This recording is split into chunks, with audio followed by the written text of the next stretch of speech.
20 seconds and counting.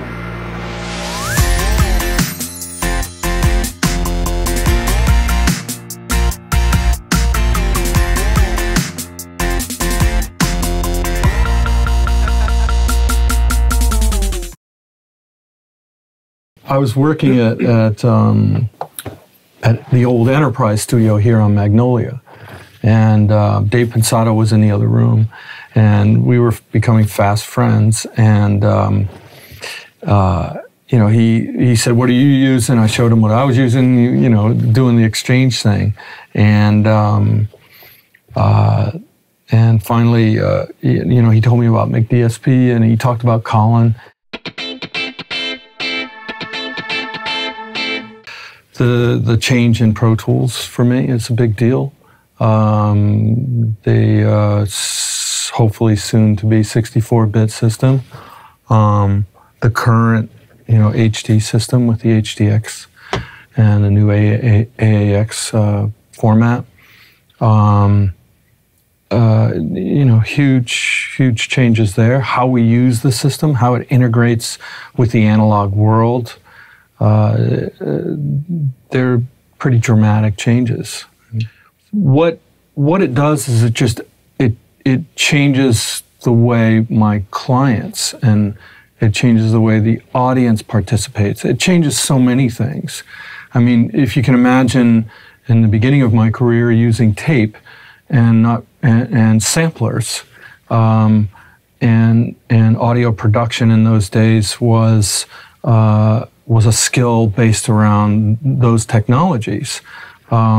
And nowadays, it's completely different. And generally, you listen to the emotion of the song, and is everything focused in the same direction? Does the emotion of the song, is the emotion of the lyric and the performance of the lyric supported by the production and the arrangement of the track? Those are always the things that I listen to first. Those are always the things that I pay attention to. And then from there, try to determine how I can either help it get supported better, or how I can, you know, perhaps make a dramatic change so that it brings out that lyric and that performance better.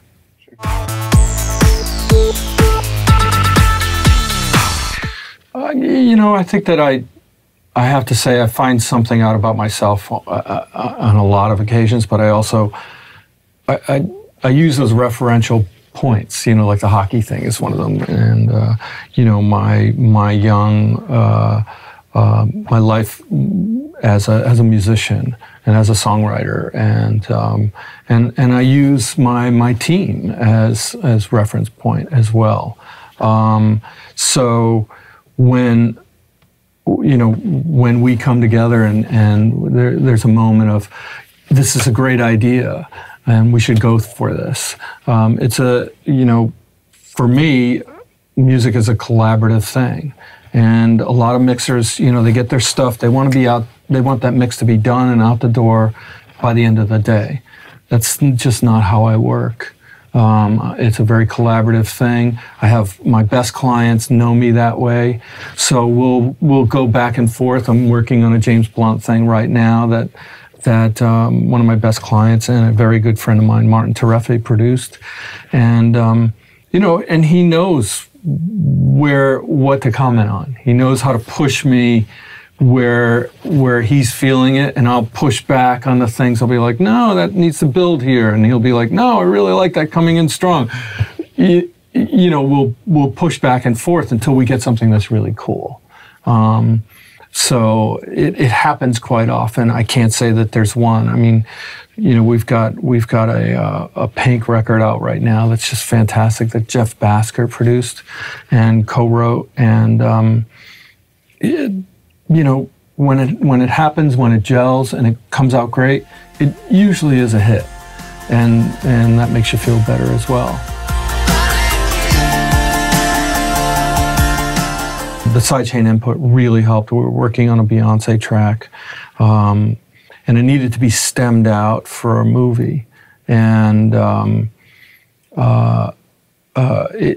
know, we had a analog setup, and we needed to mimic that analog setup with the stems.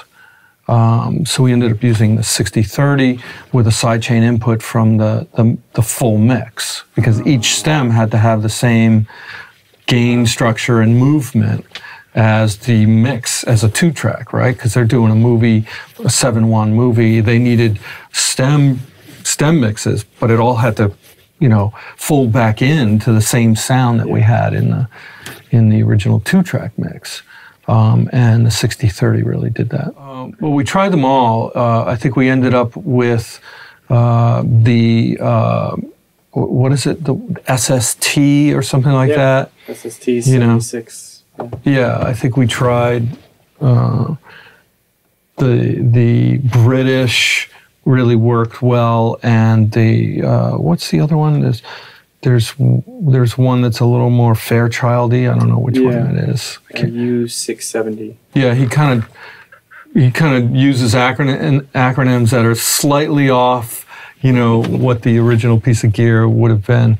But we tried them all, and I think we landed on the SST. This time to escape, we're just having fun. Well, the EQ6 was a staple of mine for a very, very long time.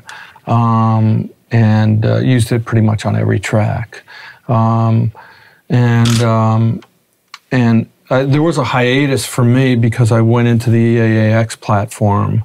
And so there was a point where I was waiting for Colin to come out with his AAX. And since he has, I've been getting back into the new stuff.